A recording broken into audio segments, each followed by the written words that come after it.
Hello friends, welcome to another video. In this video, I am gonna introduce my newly designed fully SMT component used home automation PCB. This is 8 node home automation PCB. Size of this PCB is very small due to SMT components and it will easily fit inside your electrical switchboard. This PCB has inbuilt OTA button, that is, you can update the code wirelessly over the air. And there is two onboard LEDs you could use according to your need, like testing your code or something else. In my case, I have used as Wi-Fi indicator, that is, if Wi-Fi connection is available, then both the LEDs will glow, else only single LED will glow. We can give input to control our devices via manual switch button. This feature is useful when there is no internet connection is available, and we can also monitor the real-time status of appliances in the app, either it is on or off. So we can control our appliances manually as well as through internet from anywhere in this world. This PCB is compatible for all the smart speakers available in the market like Amazon Alexa, Google Home, Apple Siri. If you want, I can make video how to control our home appliances using these smart speakers. Just let me know in the comment section below. And now let's get started with this video.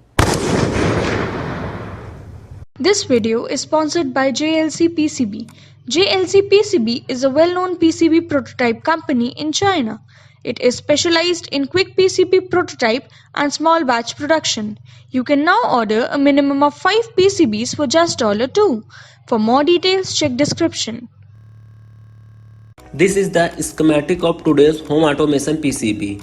If you want, you can download this schematic from description to design your own custom PCB. Now convert this schematic into PCB. After completing the design of your PCB, you can directly order the PCB from JLC PCB or just download the Gerber file from here.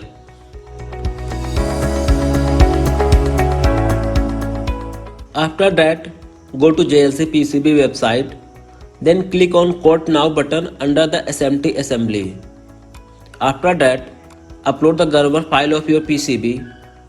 After that, select the number of PCBs and color masking of PCB if you want. After that, select the SMT assembly service. And here you have to select on which surface you want your components to be soldered, either top surface or bottom. After that, click on the confirm button. Now here you have to upload two more files. One is the CPL, that is pick and place file, and another one is BOM, that is bill of material. You can download these files from your EasyEDA account. Just open that PCB project onto your EasyEDA account and then click on fabrication, then BOM. Now click on export. Now click on export BOM to download the BOM file. Similarly, download the CPL file. After downloading both the files, just upload both the files here onto this page. After that, select next. Now here it will show all the SMT components which are to be soldered, and also we can select which components will soldered or not. Select the component according to your preference. After that, click on next button. Then click Save to Cart to complete your order. After a week, my PCB arrived at my place in a new blue box of JLC PCB. Let me open the box. The packaging of PCB in bubble wrap is very good.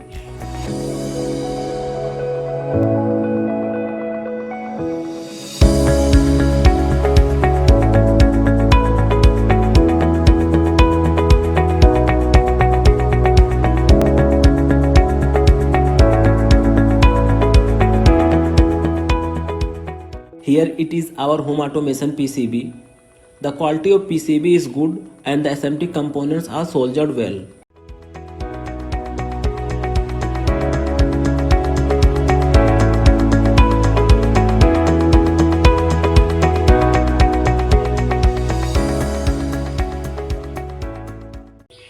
After soldering rest of the components, PCB look like this, neat, clean and well arranged. To flash the code into ESP32 chip, I will use ESP32 development board. Now make the connections according to this schematic. This is the code for our today's home automation project. Download this code from the description and open it in Arduino IDE. Before you upload the code, you need to make few changes in it. First, in this section, you need to enter the SSID and password of your router or hotspot. After that, here you have to enter the authentication token sent by Blink on your registered email ID. Just copy and paste it here. And rest of thing is okay. After selecting right board and COM port, hit upload button. After clicking the upload button onto the PCB, I will press and hold the boot button and press the reset button once to make this module go inside the boot mode. As you can see, the code start uploading. Now connect all the bulb and switches according to this circuit diagram. Now everything is done. Let's see project in action.